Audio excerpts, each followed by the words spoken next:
What's going on, guys? Welcome back to another episode of Siobhan Speaks Social. I'm pretty sure the majority of this podcast is going to be me sharing my life experiences and then breaking down what I learned from them because I definitely don't want to be known as just a political commentator or just religion or anything like that. I want to give you guys my unique perspective. And I say unique because I grew up hearing that I was a white girl a lot, or mainly that, like, oh, you're an Oreo, you're a black white girl, and it for a long time I struggled to understand who I was as a person because everyone told me who I was as a person. So we've got a few different stories today about who I am as a person, what I have learned about that, and my hope is that it will help you understand yourself a little bit more. But not only that, learn how to maneuver through society better as a result. So we're gonna jump right in. One of my mentors wanted me to go back and finish studying psychology because it was my initial major. I quit psychology and switched to human resources and jumped around bunch of times because of working in fast food and dealing with motherfuckers every day. And I realized I didn't care what their problem was anymore. Fuck them all. Obviously, my heart softened. I still have empathy, and I actually do care what's wrong with people, which is why I do this show, so I can help give you some insight through my experiences and through the perspective of someone who always thought that they were God's called pastor, right? When you live your life in that way, and you're not using it to abuse the authority, but you really actually honor that title or that calling, you move different, you talk to people different, you extend more grace and more empathy than most would. So with that said, this is, I want to help you see through the eyes of, as if you were the leader, as if you were running things, because at this point in time we all have to be our own little leaders, right? You can't be a leader of anything if you can't lead yourself.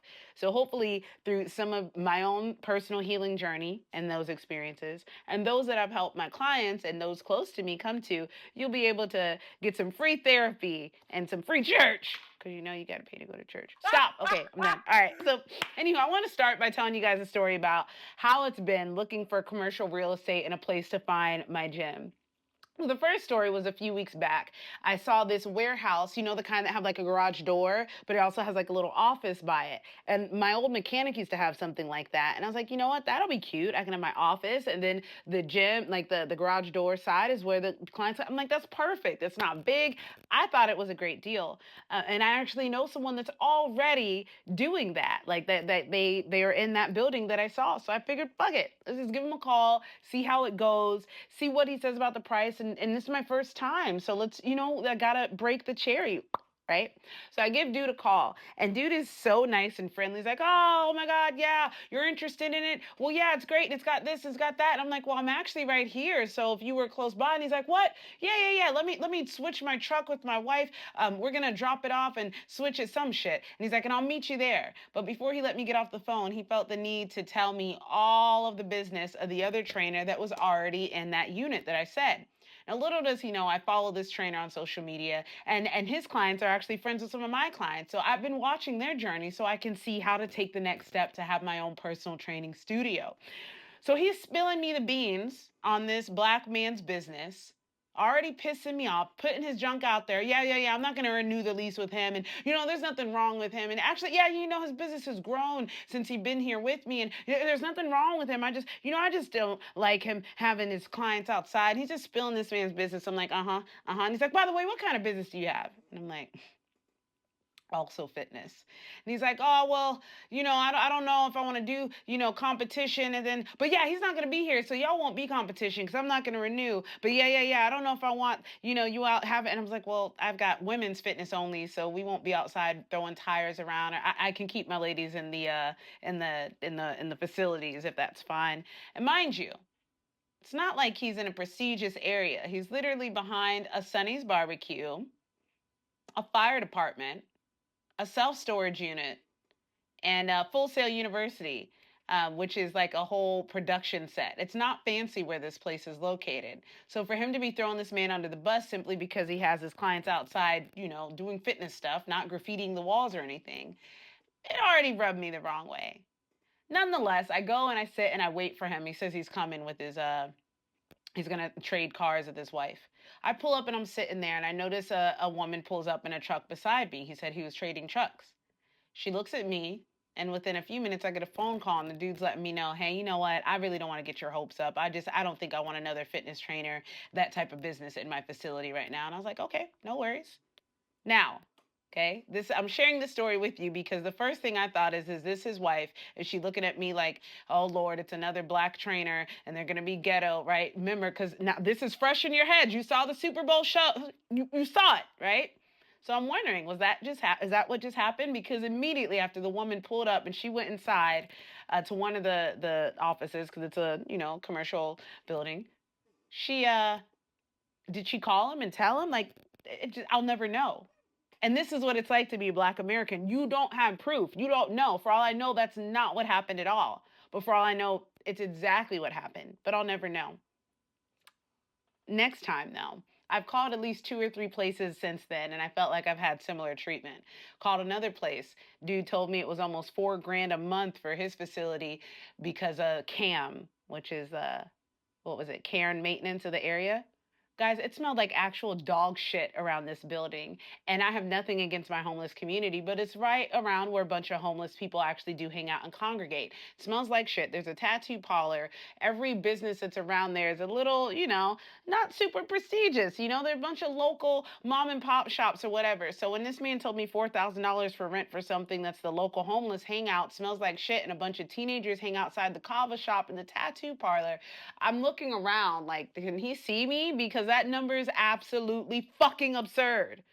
But I don't know, and I'll never know. And the fact that neither one of these people have websites up, so that I don't know if they're just telling me that number because I'm a female. I don't know if they're just not wanting to work with me because I'm a black female. I will never know. But these are some of the things that we have dealt with our whole lives. And while, again, privilege doesn't mean that your life is easier, but you never too often at least have to worry if someone didn't want to accept your money or work with you because of the color of your skin.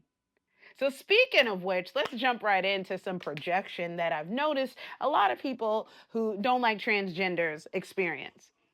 So I recently did a post, you can go check that out, show it some love, where I was breaking down why I feel people who have a problem with transgenders are actually just projecting. And no, they're not projecting that they want to change their sex as well. They're projecting the bravery. They're projecting the courage. Now I'm going to be real with you. When I used to hear that I just Caitlyn wonder Jenner, Bruce Jenner, why sorry, they're that Bruce sharing Jenner it. was brave for coming out, I never got that statement. I was like, why is that brave? This is a rich person doing a surgery that they have access to because they are rich. And what is fucking brave? They can do whatever they want with their money. But now I understand because I have lots of friends who are transgender. Lots. I have at least 4 friends that I know personally that are, and I see why it's brave. I get it now. Kind of like just coming out as a queer person. But when I see it, I also see like sometimes you have to experience something for it to hit that much harder. And when I noticed that, I realized that I wanted to start going by my legal name, Siobhan, because it's beautiful and because a piece of me not using my name had to do with the fact that I wanted to water myself down and make myself more palatable for people. And it's taken me a lot of bravery to be like, no, I know Bonnie. No, my name is Siobhan. Oh, can I call my name is Siobhan? If you knew me before this, like that's fine. Keep calling me Bonnie, whatever. But my name is Siobhan. And so when I think about how the reason why I wanted to change my name is because like it was a version of me that was watered down. It was a version of me that was afraid to be my authentic self. So this is symbolic of that transformation. Oftentimes what I'll notice is people will call those of us who jump from thing to thing inconsistent, unstable, flaky. I don't view it as that. I view it as you changed your mind. The same way we can learn information, new information, and upon doing so, we change our mind. So upon learning, hey, me not going by my real name is acquiescing to the unspoken request of those who don't want to be uncomfortable. Remember, first world problems, uncomfortable is the worst thing that you could have an American be. And I realized that that's not the way I want to move. So I decided to stand on that business, and it was a brave act to continuously to stand on that. Not as brave as changing and becoming who you feel you were born to be, but in itself, it helped me understand what they're doing, and I appreciate it and I admire it so much. But at that same time, in the same way that I'm becoming more and more of my authentic self, the more and more I'm becoming sassy Siobhan, the more and more I'm becoming outspoken and unapologetic with who I am, I'm offending people and I'm making people uncomfortable and I'm making people from my past that knew that version of me that was willing to water myself down, I'm making them uncomfortable. And the reason why it's making them uncomfortable is because they are not ready to do that themselves. The reason why I'm making them uncomfortable is because they are not ready to do that themselves. And so, whenever, think of it like this, when I have clients that start their fitness journey and they start working out, eating healthier, and even when I was doing it myself, people have this tendency to judge you. People have this tendency to be like, oh, you think you're better than us, or oh, you're eating healthy now, oh, da, da, da, da. And it's like, what the fuck is wrong with you? I'm eating healthy because I want to eat healthy. I am so sorry that actually, I'm not sorry. I don't understand why my choice to eat healthy is making you uncomfortable. Why? Because it's illuminating the fact that you're not making that same choice. I'm not making you feel bad. You're allowing yourself to feel bad. And so when people get uncomfortable with transgender people, it's because they're not allowing, they're so frustrated with the fact that these people are comfortable with this. They are comfortable with themselves. They are comfortable with the complexities of who they are, and they have embraced them. And there's so many people that are not comfortable with the complexities of who they are, so much in fact that they will water them down, so much that they will hide them. I talk about this all the time when I talk about shadow work, but for those of you that are new here, think of shadow work like this. When we're all born, or when we're all kids, our personalities are like a giant castle. And in each room is a different personality. Like in this room, it's the version of you that likes race cars, but across the hallway, it's a version of you that may also like dolls. And in this room, it's a version of you that likes frogs, but in this room, it's a version of you that is somehow a germaphobe. Like there's so many, like in my room as a kid would have been Power Rangers, Alanis Morissette, but then also Blackstreet and Maya, and just all these different genres of music, and all these different cheerleading, but also swimming in lakes, getting dirty and catching minnows, but then also wanting to be a girly girl because like all these different things, like talking, loving like white culture, but then also really loving my black culture because that's who I am. All these wonderful things that make me who I am. But what happens is we're an adult, or as we even grow up, fuck being an adult. By the time we get to adulthood, we're not even a castle anymore, because throughout our childhood, we allow people into our castle, into our hearts, into our circle, into our safety net. And every time we let somebody in, they take a look around, and if they don't like it, right? Oh, that's weird. We shut the door. We hide it real quick. You get nothing to see. I don't even like that stuff. And then we let more and more people in who do this, and if you weren't taught to stand on business with yourself, you close off all those doors to you.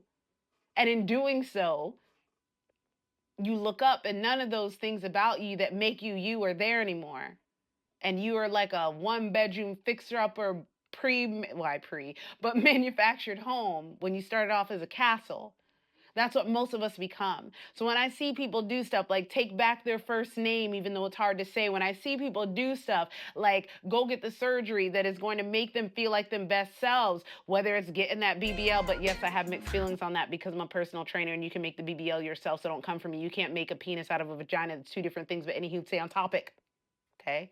When I see people go and have that bravery to do that for themselves, what they're doing is they're opening up those doors that people told them they couldn't have. When queer people, when we come out, we are opening up those doors of weirdness that people told us could not coexist within this body. And so, yes, it is brave. And those of you that have an issue with it, what will happen is people will make up reasons to have a problem with it. I was thinking of it this morning, how no matter where we're at in society, like when it comes to humans, we are so tribal and we are so petty and we are so just, there always has to be an enemy. And I'm sure there's a name for this. Someone who's smarter than me, you can comment below what the name is, but there always has to be an enemy somewhere. And before it was the blacks were the enemy, or the Asians were the enemy, and now the Hispanics are the enemy, the immigrants are the enemy, the transgenders are the enemy. There always has to be an enemy, and it's always because we make each other uncomfortable. We don't understand what makes us uncomfortable. We don't understand. And rather than taking the time to try to understand why it makes us uncomfortable, because it's definitely a us problem, not somebody else, instead of taking the time to understand why this makes us uncomfortable, we demonize it. We've seen this happen in history. Instead of understanding, taking the time to understand, well, why do they pray that way? Well, why do they meditate that way? Well, why do they do that? Well, that makes sense because they believe this. Well, that makes sense because they believe that. Well, that makes sense because they're from over there. Instead of doing that, we make people out to be the villains just because they're different than us. I'm going to tell you another story. In fact, I don't even know why I take show notes about what I'm going to talk about. I'm going to just let my brain and spirit speak through me. if you guys are new here, I have been afraid of snakes my entire life, like an unhealthy fear of snakes, almost a phobia. And yes, I'm writing down these show notes. So I can remember to come back to it. But I had been afraid of snakes my whole life. And one time when during the pandemic, and I'll probably wrap this episode up with this. One time during the pandemic, I can remember being out. We were all in a house together, my family, my sister, me, my mom, my sister and her two kids, me and my two kids, and my mom. My mom had just bought a home, and I had just moved home so that I could get my business started. And so we were all pretty cramped up in there because it was a temporary arrangement until I got my business and then moved where I am now. And I saw snakes all of the time. If I told you my history before this move, how many snakes I've seen, I probably have seen, dealt with, encountered more snakes than you and everybody in your household, and maybe even your whole block has in their whole life. All of y'all together. And I'm only 38. So, anywho, we're at this new house and it's during the pandemic and I'm out back. I've had my weed, I had my coffee. I'm having what I like to call café con Jesús, right? Cafe with Jesus, coffee with Jesus. Me and Jesus, we're out here, blah, blah, blah, blah, blah. I got my Hillsong playing. I'm still at the beginning stages or like the mid stages of my deconstruction journey, about 5 years out, 3 years out of being in church, but still only knowing how to connect with God the way I was taught like that. So I'm listening to the stuff and cultivating that sense of spiritual reverence, right? Where my spirit is tender to whatever the universe, whatever God has to say to me. Okay, we're on the same page. Cool.